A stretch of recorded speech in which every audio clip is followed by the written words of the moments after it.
Hey, donc salut à toutes et à tous les amis. Et donc aujourd'hui on va parler du dernier chapitre de Boruto. Encore une fois un chapitre extraordinaire. Il est en anglais, il est encore en anglais, donc cette critique sera donc bel et bien en deux parties. Une qui sortira en fin de semaine, bien début de semaine prochaine, après Noël sûrement. Mais donc là on a suffisamment d'informations pour dire encore une fois que Boruto c'est ouf. Je vous parle de Boruto depuis l'épisode 1, depuis le chapitre 1. Quand Boruto est annoncé, je vous ai dit que ça allait être du lourd. Waouh! Par exemple, aujourd'hui, on s'est rendu compte, tout simplement, que Delta n'avait pas un dojutsu. Donc j'avais fait la théorie, l'hypothèse qu'on a un nouveau dojutsu qui sont en fait mis en avant de Boruto. Après le Jugan, le Tensegan, le Sharingan, le Byakugan, le Rinnegan, le Ketsu Ryogan, on aurait eu un nouveau dojutsu détenu par Delta. Mais aujourd'hui, on est complètement dans le faux parce qu'en fait, Delta est une cyborg. C'est un cyborg, c'est un androïde, on ne sait pas trop qui elle est, mais on voit qu'en fait, elle n'est pas vraiment humaine, elle n'est pas vraiment, on va dire, organique. Et on voit que son corps se détache en pièces déportées, on voit que son dos est un drone, on voit que ses jambes sont des boosters. Donc oui, Delta n'est pas du tout humaine. Là me vient donc plusieurs questions par rapport à l'organisation Kara, qui est donc la nouvelle organisation méchante du manga de l'univers Naruto. Et donc j'ai plusieurs théories et hypothèses en tête. L'organisation Akatsuki était donc une organisation qui prenait en compte seulement des Nukenin, donc des ninjas déserteurs. C'est pour ça que chaque shinobi donc, de Akatsuki était donc des Nukenin avec leur bandeau frontal qui était barré, donc qui était leur preuve d'être Nukenin, mais qui montrait aussi de quel village ils venaient avant de rentrer au sein de l'Akatsuki. C'était vraiment le point fort et ce qui rassemblait tous les membres de Akatsuki, c'était qu'ils étaient toutes et tous des ninjas déserteurs, mais ils étaient également toutes et tous enregistrés dans le Bingo Book, donc dans la vie de recherche, on va dire, le livre noir des shinobi.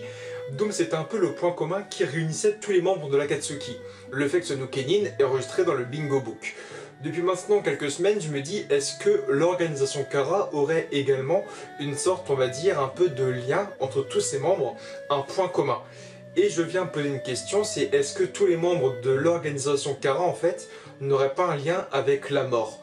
En fait, d'une façon ou d'une autre, qu'ils aient vraiment frôlé la mort, vraiment de très très près, ou bien que ce soit en fait d'anciens shinobi morts. Exemple, Kawaki était dans un groupe de jeunes, d'une vingtaine de jeunes, et Kawaki est le dernier survivant. On voit que Kawaki est complètement le dernier survivant, qu'il est le dernier à être resté en vie, et voilà, il a vraiment failli mourir. Il a failli mourir à plusieurs reprises avec son père à l'époque. Ensuite, il a été testé par Jigen. Via les expériences, il a failli mourir une nouvelle fois. Il a failli mourir pendant les entraînements de Jigen. Donc il a vraiment frôlé la mort à plusieurs reprises. Même lui, il parle souvent de la mort et tout. Delta, on voit que son corps n'est pas humain, donc est-ce que Delta était une ancienne Kunoichi? On a récupéré son corps et on a fait d'elle ce qu'elle est aujourd'hui, parce qu'on voit que on va dire que le médecin, le chirurgien, le scientifique de Kara est très bon. C'est Amado. Et on voit que Amado est plus fort que Katasuke dans le côté expérience. C'est même Katasuke qui l'a dit lui-même que Amado le surpassait de loin. Pourtant, Katasuke est le génie actuellement de Boruto et on sait que Amado est au-dessus de ça. Donc je me dis, est-ce que Amado ne serait pas une ancienne Kunoichi à qui on aurait récupéré son corps pour faire d'elle un androïde pour lui permettre d'avoir une nouvelle vie? Donc pour l'instant tu as Kawaki parce que je considère, oui, Kawaki en tant que membre de Kara parce qu'il a quand même l'un des numéros sous son œil comme les autres membres de Kara. Delta, moi je pense que c'est une ancienne Kunoichi décédée mais qu'on a récupéré son corps pour faire d'elle d'un androïde parce qu'elle n'est pas née androïde. Et je ne pense pas non plus qu'elle est née androïde, du moins qu'on l'a fabriquée à 100%. Moi je pense vraiment, tu vois, qu'il y a un délire autour de tout ça. Kara, depuis le début, a un lien avec les personnes organiques mais qui sont transformées. Kawaki qui est 100% humain, qu'on va transformer, tu vois, avec des sortes de pouvoirs de dieu, avec le côté Kama. On a le côté Ao, qui était un simple shinobi, et là il était carrément devenu une sorte de Terminator et tout, il sortait une seule fioteuse de nulle part, son bras envoyait des boules de chakra, son pec était mécanique. Là on a Delta qu'on découvre qui est totalement mécanique et tout, on a Kashin Koji, qui a quand même beaucoup de liens avec Jiraiya aussi. Est-ce que c'est l'ancien corps de Jiraiya qu'on a réussi à récupérer et à modifier, à moderniser, on se pose beaucoup de questions. Alors là où Akatsuki avait un lien donc de no Kenin et donc de Shinobi dans le Bingo Book, est-ce que le lien entre tous les personnes de Kara et le fait qu'ils sont en fait d'anciens Shinobi morts à qui on a donné une nouvelle vie, une nouvelle espérance? Pourquoi pas?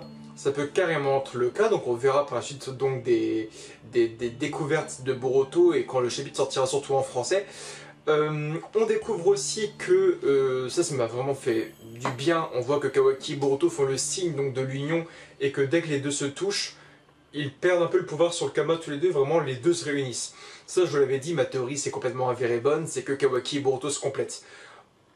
D'une façon ou d'une autre, j'ai fait une vidéo sur le Kama, les formes différentes du Kama, de ce qu'il existe aussi. Je vous ai dit à plusieurs reprises que oui, il y avait selon moi plusieurs formes du Kama. Que Kawaki et Boruto se complétaient. On voit que quand les deux se touchent, que quand les deux Kama rentrent en contact, vraiment, alors on sait qu'ils étaient tous les deux en résonance. Mais quand les deux rentrent en contact, il y a Momoshiki Otsutsuki qui arrive dans leur esprit. Donc ils coupent le lien directement parce qu'ils flippent de ça. On voit que on a le côté Kashin Koji qui remarque ça avec son crapaud et tout, Delta qui débarque directement, donc il y a un grand danger. Là, vraiment c'est cool parce que maintenant que Kawaki et Boruto veulent en savoir plus sur le Kama, maintenant que les deux savent que s'ils se touchent, ils ont des visions de Momoshiki et tout, ça va être hyper cool. La vision et les rêves prophétiques de clan Totsuki est hyper intéressant. Ça a commencé dans l'animé avec Toneri qui donnait des messages à Boruto via ses rêves avant qu'il soit scellé dans le gel de 10 000 ans.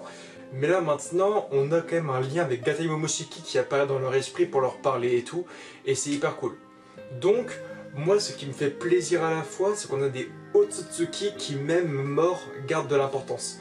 Toneri est perdu dans The Last et il est resté important dans l'animé assez longtemps. Kaguya, on en parle encore aujourd'hui. Le Rikudo, on en a parlé très longtemps. Gatai Momoshiki, Momoshiki Otsutsuki, il est mort, mais aujourd'hui il a une grande importance parce que c'est lui qui a quand même déversé le pouvoir du Kama à Boruto, il reste très important.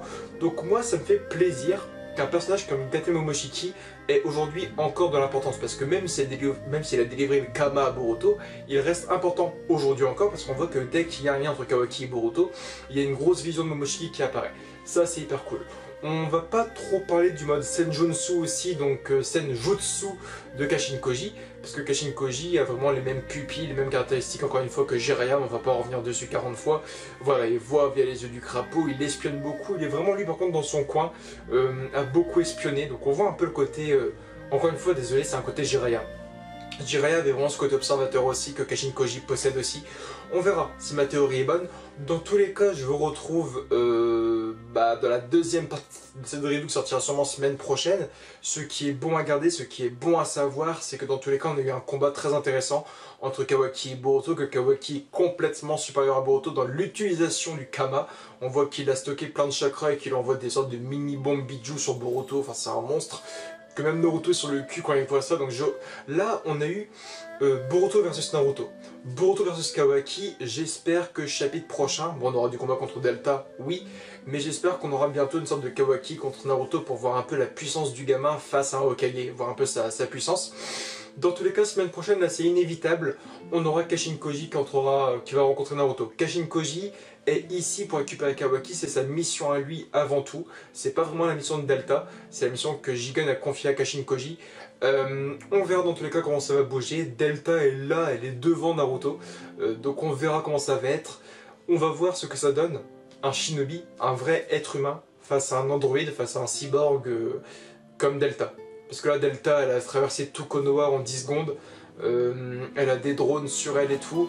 On voyait que Ao, il avait des espèces de disques drones là qui tiraient des lasers et tout. On verra comment ça avance.